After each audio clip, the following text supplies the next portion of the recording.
अस्सलाम वालेकुम। मेरा नाम हमज़ा मुनीर है और मैं currently as a development engineer and contract management engineer जो है वो एक्सीड पेट्रोलियम में वर्क कर रहा हूँ। और साथ-साथ मैं अपना मास्टर्स जो है वो ऑनर्स से इस्लामाबाद से कर रहा हूँ स्ट्रक्चरल इंजीनियरिंग में। मैंने रिसेंटली जो है वो अपनी बीएस कंप्लीट किया है यूटी टेक्सला से 2K19 मेरा सेशन था। उससे पहले मैंने एफएससी जो है वो की थी Fazaia degree college Rafiqui Shorkot cantt से।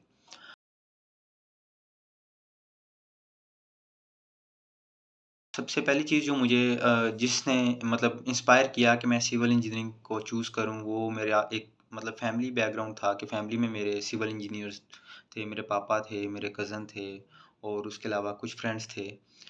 और बाकी ये था कि मेरा इंटरेस्ट था, स्टार्ट से मैंने अपने आप को प्रिपेयर किया था फर्स्ट ईयर से कि मुझे सिविल इंजीनियरिंग को चूज़ करना चाहिए और क्यों करना चाहिए। उससे सबसे ज़्यादा जो चीज़ मुझे उस टाइम पे इंस्पायर करती थी वो थी मेरी मैनेजमेंट स्किल्स, मेरा knowledge related to buildings, related to roads, जो कि मुझे उस टाइम अपने फादर से मिल रहा था और उसके अलावा बहुत सारी इन्फॉर्मेशन जो मैंने गूगल से उस टाइम सर्च की थी।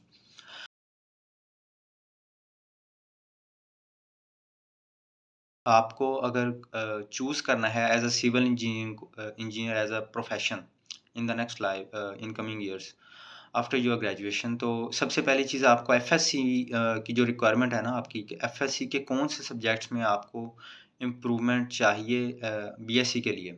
तो वो आपके बेसिक फ़िज़िक्स है और आपका मैथ्स है और फ़िज़िक्स में भी आपके आगे वेक्टर्स और उसके अलावा आपके कुछ फ़ार्मूलाज़ जो रिलेटेड टू ग्रेविटेशनल फ़ोर्सेस और ऑल ऑफ दिस। और ये है कि आपने मैथ्स में सबसे ज़्यादा अपने आप को स्ट्रॉन्ग रखना है, क्योंकि सिविल इंजीनियरिंग के 4 सालों में जितनी आप मैथ्स आप फर्स्ट ईयर, सेकंड ईयर में पढ़ते हो, वो कहीं न कहीं किसी न किसी फ़ॉर्म में यूज़ हो रही होती है। लाइक डेरिवेशन, इंटीग्रेशन, ग्राफ्स का यूज़, उसके अलावा आप स्केलर और वेक्टर्स उन सबको आप यूज़ करते हो।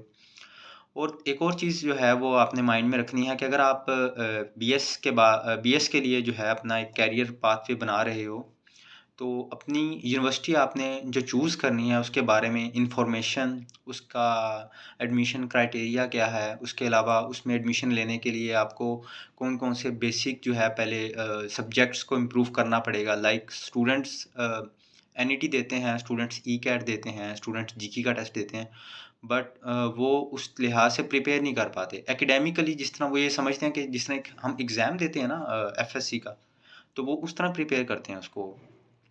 तो थोड़ा-सा जो टेस्ट होता है एंट्रेंस टेस्ट, वो आपके एग्ज़ाम से डिफरेंट होता है। उसमें वो चीज़ें, वो कॉन्सेप्ट्स यूज़ होते हैं जो आपको टीचर्स नहीं बताते, जो आपको खुद सॉर्ट आउट करने पड़ते हैं।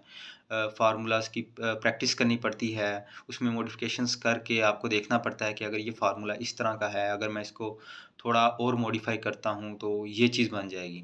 तो वो प्रैक्टिस, वो माइंड आपको थोड़ा-सा मॉडिफ़ाई करना पड़ता है उस लिहाज से। तो एट माय टाइम मैंने क्या किया था, मैंने अपनी एफएससी की, एफएससी करने के बाद मेरे पास 2 से 3 महीने थे, मैंने ईकैट की तैयारी की, ईकैट की तैयारी करने के बाद उसके बाद मैंने ईकैट दिया और फिर मैंने एडमिशन लिया आगे, यूटी लाहौर में अप्लाई किया, यूटी टेक्सला में अप्लाई किया, फिर उसके बाद मैंने एनईटी भी दिया। अनफॉर्चुनेटली उस टाइम मेरे मार्क्स जो थे वो ईकैट में कम थे, लेकिन उस टाइम मेरे लिए बेस्ट ऑप्शन ये था कि मैं एक अच्छी यूनिवर्सिटी चूज़ करूँ और उसको अपने करियर को ज़रूर परस्यू करूँ। मैं ये ना सोचूँ कि अगर मेरे मार्क्स थोड़े हैं तो मैं कोई और मतलब चीज़ जो है वो अडॉप्ट करूँ, लाइक पेट्रोलियम में चला जाऊँ या इलेक्ट्रिकल में चला जाऊँ किसी और यूनिवर्सिटी में। तो मैंने यूटी टेक्सला को उस टाइम पे चूज़ किया because of my marks in FSc, मुझे थोड़ा-सा एक एज मिल गया। तो मैंने अपनी जो है वो next BSc civil engineering start की यूटी टेक्सला से। यूटी लाहौर में मेरा सेकंड में नाम आया था, बट एट दैट टाइम मैं अपना एडमिशन जो है वो सिक्योर करवा चुका था।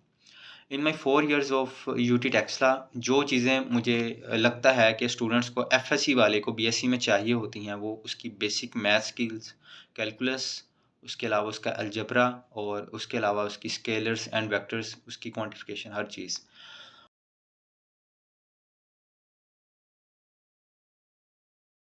और उसके बाद इस फ़ील्ड के अंदर आपके पास करियर कितना है? इस फ़ील्ड के अंदर जो करियर है वो आगे बहुत वास्ट है। इसमें आपके पास एक कन्फ़ाइन्ड ये फ़ील्ड नहीं है, एक ओपन फ़ील्ड है।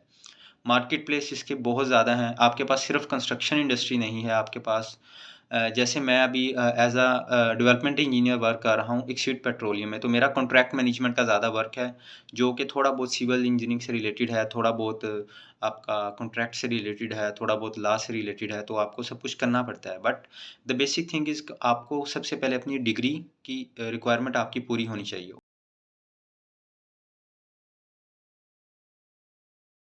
और आप डिग्री सिविल इंजीनियरिंग के लिए कौन-कौन से इंस्टीट्यूट्स को चूज़ कर सकते हैं, उसमें नंबर 1 टॉप पे पाकिस्तान में नस्ट है।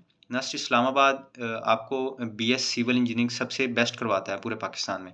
सेकंड नंबर पे आपके पास यूयूटी लाहौर और फिर आपके पास यूयूटी टेक्सला है, फिर जीकी है और एनईडी कराची है। ये 5 इंस्टीट्यूट्स मेरे पॉइंट ऑफ व्यू से सबसे अच्छे हैं, क्योंकि ये एक तो रिसर्च के हवाले से बहुत आगे हैं। इनके अलावा जो आपके पास प्राइवेट यूनिवर्सिटीज़ हैं, वो भी बहुत अच्छी हैं, बट आपका जो है मेन बेसिक एम ये होना चाहिए कि आपने सबसे पहले नस्ट की एडमिशन को सिक्योर करना है। अगर आप नस्ट को एडमिशन को एनईटी के थ्रू सिक्योर नहीं कर सकते, एनईटी बेसिक एक नस्ट का एंट्रेंस टेस्ट है, तो आप यूटी लाहौर, यूटी टेक्सला इसके लिए जो ईकैट का टेस्ट यूज़ होता है, आप उसकी प्रिपरेशन करें एफएससी के बाद या ड्यूरिंग एफएससी सेकंड ईयर में आप प्रिपरेशन कर सकते हैं। और इन सब यूनिवर्सिटीज़ में जो आपका एडमिशन सिक्योर होगा, वो आपका होगा फर्स्ट ईयर की बेस पे। सेकंड ईयर की बेस पे एडमिशन इसलिए सिक्योर नहीं होता क्योंकि जब आप सेकंड ईयर का रिज़ल्ट आता है, तब तक एडमिशन सिक्योर हो चुके होते हैं और क्लासेस स्टार्ट हो जाती हैं। तो आप सब ने अपने फर्स्ट ईयर के मार्क्स के हिसाब से, अपने फर्स्ट ईयर के मार्क्स और एंट्रेंस टेस्ट के हिसाब से जो है वो प्रिपरेशन अपनी सब चीज़ें रेडी रखनी है और डॉक्यूमेंट्स आपने अपने सारे प्रिपेयर रखने हैं।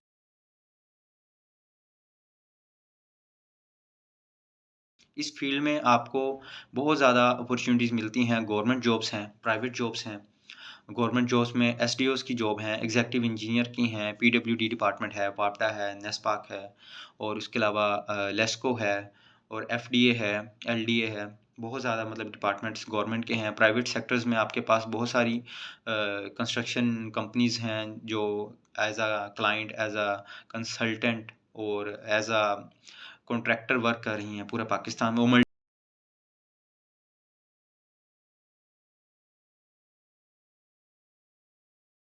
लास्ट एडवाइस जो मैं स्टूडेंट्स को देना चाहूँगा वो ये है कि अगर आप सिविल इंजीनियरिंग को आगे अपनी बीएस के लिए या फिर अपने आगे कैरियर जॉब के लिए चूज़ करना चाहते हैं, तो सबसे पहले आप अपने एफएससी के दौरान ही मतलब अपनी फिज़िक्स की स्किल्स को, मैथ्स की स्किल्स को इम्प्रूव करें। उसके बाद सर्च करें यूनिवर्सिटीज़ के बारे में, उनके क्राइटेरियाज़ के बारे में और उसके बाद अपनी प्रिपरेशन को आहिस्ता-आहिस्ता स्टार्ट करते रहें। साथ-साथ कुछ एमसीक्यूज़ प्रिपेयर करें related to ECAT, related to NET ताकि आप अपना सारा कुछ स्टार्टिंग में प्रिपेयर रखेंगे तो एट द टाइम आपको उतनी मेहनत नहीं करनी पड़ेगी, उतना टाइम ज़्यादा नहीं लगाना पड़ेगा।